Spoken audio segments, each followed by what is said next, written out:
तो hello my future millionaires, आज हम इस वीडियो में जानने वाले हैं कि वेब 3.0 है क्या, और इसी के साथ ये भी जानेंगे कि वेब 3.0, वेब 2.0 और वेब 1.0 तीनों में क्या अंतर है। और साथ ही साथ मैं कुछ ऐसे प्रोजेक्ट्स के बारे में बताऊंगा जो कि अभी से वेब 3.0 पे काम कर रहे हैं और आप उनमें इन्वेस्ट करके अच्छा खासा पैसा कमा सकते हो, क्योंकि किसी भी प्रोजेक्ट में सबसे पहले इन्वेस्टर को सबसे ज्यादा फायदा होता है। अब जान लेते हैं ये वेब 3.0 है क्या।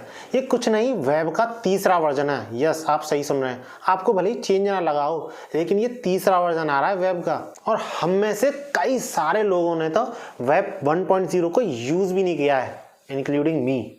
ये वेब 3.0 वेब 2.0 की काफ़ी सारी कमियों को हटाता है और नए फीचर्स के साथ यूजर्स को सबसे बेहतर एक्सपीरियंस देता है। इसमें 3 चीज़ इंक्लूड है जो कि आपने रिसेंटली बहुत ज़्यादा सुनी होंगी, जो कि है NFT, मेटावर्स, क्रिप्टो करेंसीज।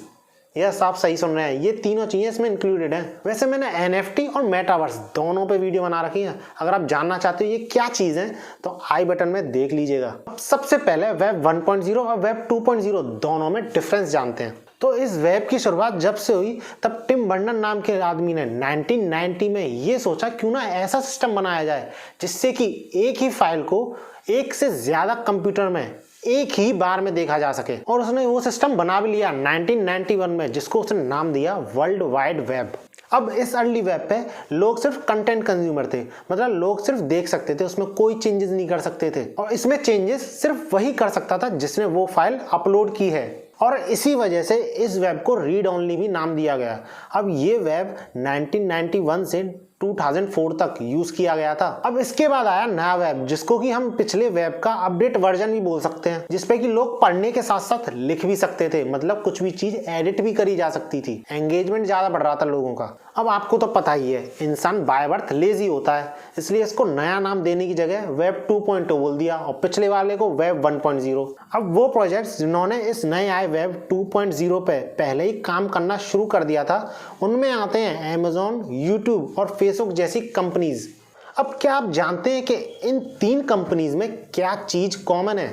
जी हाँ, ये मल्टी बिलियनर या फिर ट्रिलियन डॉलर कंपनीज हैं। इसलिए मैं वीडियो के लास्ट में जो प्रोजेक्ट्स बताने वाला हूँ वेब 3.0 पे बेस्ड, उनके लिए रुके रहिएगा। क्या पता अगले वॉरेन बफेट आप ही हो। अब जैसे जैसे इस वेब 2.0 पे नए नए प्रोजेक्ट्स आने लगे, वैसे वैसे हमें इसकी कमियां भी पता चलती गई, और इन सब कमियों की सबसे बड़ी जड़ थी सेंट्रलाइजेशन ऑफ वेब 2.0। ये सेंट्रलाइजेशन क्या है? इसका मतलब है ये सारे लोगों का डेटा सिर्फ एक आदमी के हाथ में होना। एक आदमी से मेरा मतलब है एक ऑर्गेनाइजेशन के हाथ में होना। अब इन कंपनीज के सेंट्रलाइज होने की वजह से कमियां, जैसे कि सर्वर्स का बंद हो जाना किसी टेक्निकल इशू की वजह से, इससे बहुत लोगों को प्रॉब्लम होती है। और सबसे बड़ी बात जो कि एक मेजर इशू है, लोगों की प्राइवेसी को खतरा होना। और ये दोनों चीजें और इसी जैसी बहुत सारी चीजें वेब 3.0 में नहीं है, इसलिए वेब 3.0 को लोगों का इतना ज्यादा सपोर्ट मिल रहा है। अब ऐसे ही बहुत सारी कमियों को सही करने आता है अपना टड़ा वेब 3.0। अब वेब 3.0 के फीचर्स और उसके कुछ बेनिफिट्स के बारे में जान लेते हैं। वेब 3.0 एक ऐसा वर्जन है वेब का जो कि एक ब्लॉकचेन टेक्नोलॉजी के ऊपर काम करता है। अब इसी टेक्नोलॉजी के ऊपर क्रिप्टो करेंसीज भी काम करती हैं। तो हो गया ना लिंक। अगर आप ब्लॉकचेन टेक्नोलॉजी के ऊपर एक वीडियो चाहते हो मुझसे, मुझे कमेंट्स बता दीजिएगा, मैं उस पर वीडियो बना दूंगा। अब आते हैं वेब 3.0 पे, जिसमें कि सारी पावर यूजर के हाथ में होती है, क्योंकि ये डिसेंट्रलाइज्ड मैकेनिज्म पे काम करता है। अब इसके एडवांटेजेस में सारे वेब 2.0 के डिसएडवांटेजेस आते हैं। वो कहते हैं ना, दूसरे की कमी को अपनी ताकत बना लेना। फिल्में मैं बहुत ज्यादा देखता हूँ ऐसे।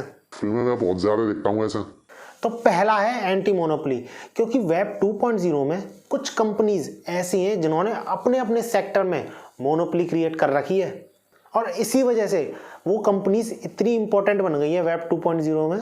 अगर वो कंपनीज एक बार को गायब हो गई ना, तो वेब 2.0 भी बंद सा ही हो जाएगा। उन कंपनीज में आती हैं जैसे कि गूगल, फेसबुक, अमेजोन। लेकिन वेब 3.0 में ऐसा नहीं होगा फिलहाल के लिए। दूसरा है प्रो प्राइवेसी। जैसा कि मैंने आपको बताया, वेब 2.0 में सारी कंपनीज ये दावा तो करती हैं कि हम यूजर्स के सारी प्राइवेसी का ख्याल रखते हैं, लेकिन ऐसा नहीं है। लेकिन वेब 3.0 में ऐसा नहीं है। सारे यूजर्स का डेटा यूजर्स के पास ही रहेगा, किसी एक अथॉरिटी के पास ऐसा नहीं होगा।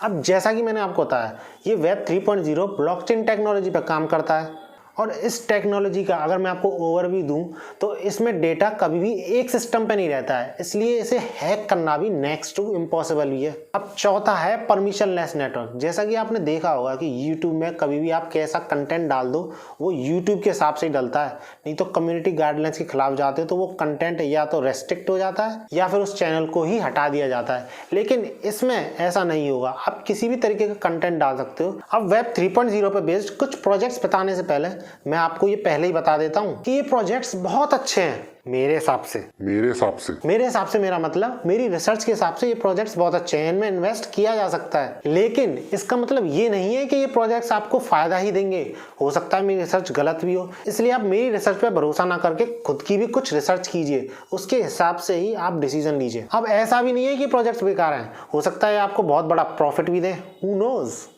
दोस्तों टॉप 3 प्रोजेक्ट्स जो मुझे लगता है सबसे ज्यादा ग्रोथ करेंगे थोड़ा और वेब 3.0 पे हाइप क्रिएट होने के बाद, इसमें आता है पहला हीलियम, दूसरा आता है पोल्काडॉट और तीसरा आता है फाइलकॉइन। तो एक एक करके इनके बारे में भी जान लेते हैं, ये क्या काम करते हैं, इनका एम क्या है। तो पहला प्रोजेक्ट हीलियम पे आए तो इस प्रोजेक्ट का एम है कि ये दुनिया के सारे इंसानों के पास इंटरनेट प्रोवाइड करा सके, वो भी वायरलेस। दूसरा है पोल्काडॉट प्रोजेक्ट, जिसका कि एम है वो दूसरे प्रोजेक्ट्स को कनेक्ट कर सके। अब आपको पता ही है अगर प्रोजेक्ट्स को कनेक्ट ही करने के लिए नहीं होगा तो हम कैसे मेटावर्स और वेब 3.0 को कनेक्ट कर पाएंगे। तो इसलिए इसकी इंपॉर्टेंस इन तीनों में सबसे ज्यादा है। तीसरा है फाइलकॉइन प्रोजेक्ट, जो कि किसी भी तरीके के डेटा को स्टोर करने के लिए काम आएगा, वो भी सिक्योरली। तो दोस्तों आज की इस वीडियो को यहीं खत्म कर देते हैं। अगर आप बोर हुए हो तो मुझे माफ कर दीजिएगा, अगली बार से कोशिश करूंगा ना हो। और अगर आपको थोड़ा सा भी इंटरेस्ट आया हो तो मेरी वीडियो को लाइक करें और चैनल को सब्सक्राइब करें।